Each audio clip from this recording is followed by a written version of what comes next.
ఒక సంస్థ చైర్మన్, మీరు అడిగిన దానికి సమాధానం చెప్పండి.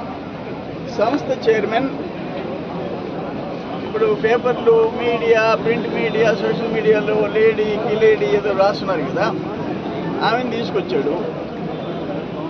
పెరోల్కి లెటర్ ఇవ్వమన్నాడు.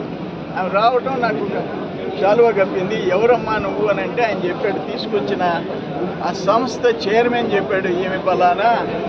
ఆమె చెప్పేది ఏనండి అంటే ఆమెను అడిగితే మా ఆయన జైల్లో ఉన్నాడు, పెరోల్కి లెటర్ ఇవ్వమని అడిగింది. అమ్మా నా కాన్స్టిట్యున్సీ కాకుండా నేను ఇవ్వకూడదని నేను ఫోన్లో మాట్లాడతానని తప్పించా. 3 సార్లు 4 సార్లు వచ్చినా నేను పెరోల్కి లెటర్ ఇవ్వలే. ఆమె ఏదో ఒకటి కప్పింది. అది ఈరోజు సాక్షి పత్రికలు వేసి ఆమె ఎవరో నాకు తెలీదు. నాకు తెలిసిన ఒక సంస్థ చైర్మన్ ఆమెను తీసుకొచ్చాడు. రావటం స్పీడ్గా నాకు వేసేసింది. ఆమె ఫోటో తీయించేసుకుంది ఆమె అసిస్టెంట్ చేత. అది ఈరోజు నా ఫోటో నేను సాక్షిలో చూసుకోవాల్సి వచ్చింది. మామూలు సాక్షి వాళ్ళు మా మొఖాలు వేయరు కదా, ఇటువంటిప్పుడు వేస్తారు. సాక్షి మెయిన్ పేపర్లో నా ఫేస్ చూపించాడు. థ్యాంక్స్ టు సాక్షి.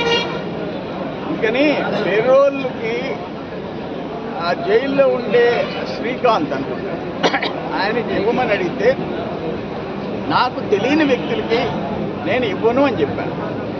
వాళ్ళు వెళ్ళిపోయిన తర్వాత జైలు సూపరింటెండెంట్కి ఫోన్ చేశాను. సార్ వెరీ బ్యాడ్ బ్యాక్గ్రౌండ్ అతనికి, మీరు చెప్పే క్యాండిడేట్కి జైల్లో ఉన్నాడు, ఈ శిక్షలు అనుభవిస్తున్నాడు, ఒక మర్డర్ కేసులో శిక్ష అనుభవిస్తున్నాడు అని చెప్పిన తర్వాత ఆ 2వ సారి 3వ సారి ఆమె వచ్చినా నేను సింపుల్గా రిజెక్ట్ చేశాను. నేను ఇవ్వకూడదు బయట నియోజకవర్గం వాళ్ళకి, నా నియోజకవర్గం కానప్పుడు అని చెప్పి తప్పించాను. అది ఈరోజు ఆయన సాక్షి మెయిన్ పేపర్లో నాకు ఎవరైనా శాలువా కప్పితే, ఒక పుష్పగుచ్చం ఇచ్చితే, ఒక సెల్ఫీ తీసుకుంటే హైదరాబాద్ ఎయిర్పోర్ట్ నుంచి ఎక్కడ పోయినా ఎవరో ఒకరు తీసుకుంటారు. వాళ్ళు ఎవరనేది మనకు తెలియదు కదా. అది సంగతి. మీరు అడిగిన దానికి క్లారిఫికేషన్ ఇస్తున్నారు. ఆమె ఎవరో నాకు తెలియదు. ఆ లోపల ఆయన అంత మంచివాడు కాదని చెప్పి జైలు సూపరింటెండెంట్ చెప్పాడు.